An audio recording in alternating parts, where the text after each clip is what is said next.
In our last session, we read a letter from a man who described a long history of difficulties with his son, Bryce, culminating that day with the boy being jailed on a drug charge. He called me because they were being asked to bail Bryce out of jail, which would impose a real financial burden on the family.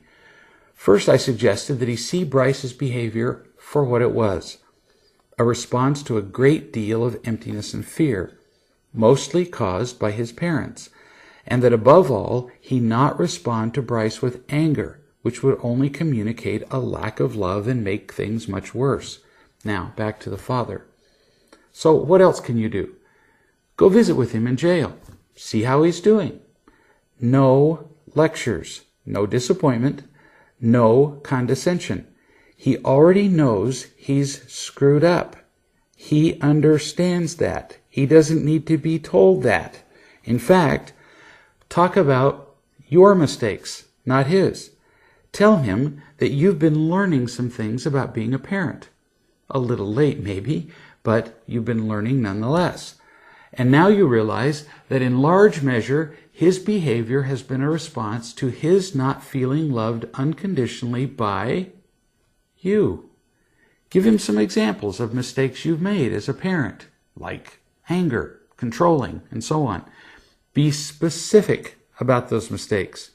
Then show him how his rebelliousness and other behaviors have been attempts on his part to get a sense of power, or simply to escape from the pain of your controlling and anger and so on.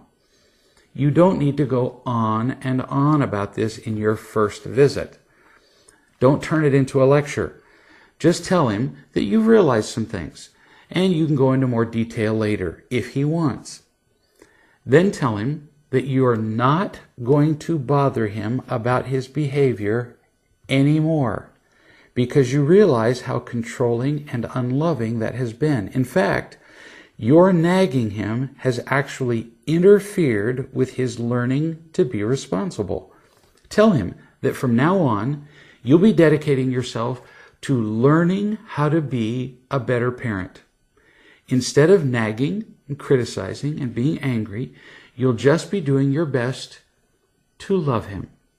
Now, you'll also teach him. That's the other half of a parent's job. But now that he's an adult, for heaven's sake, he's 25 years old, you'll teach him only when he asks.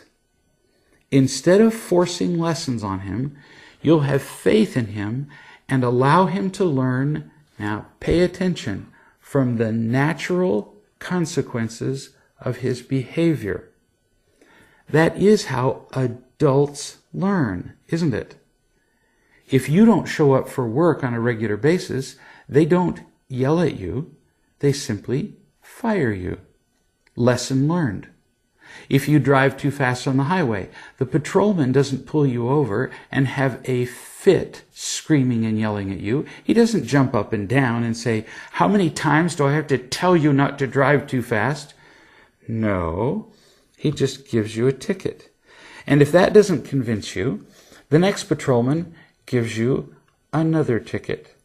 And eventually, they take your license.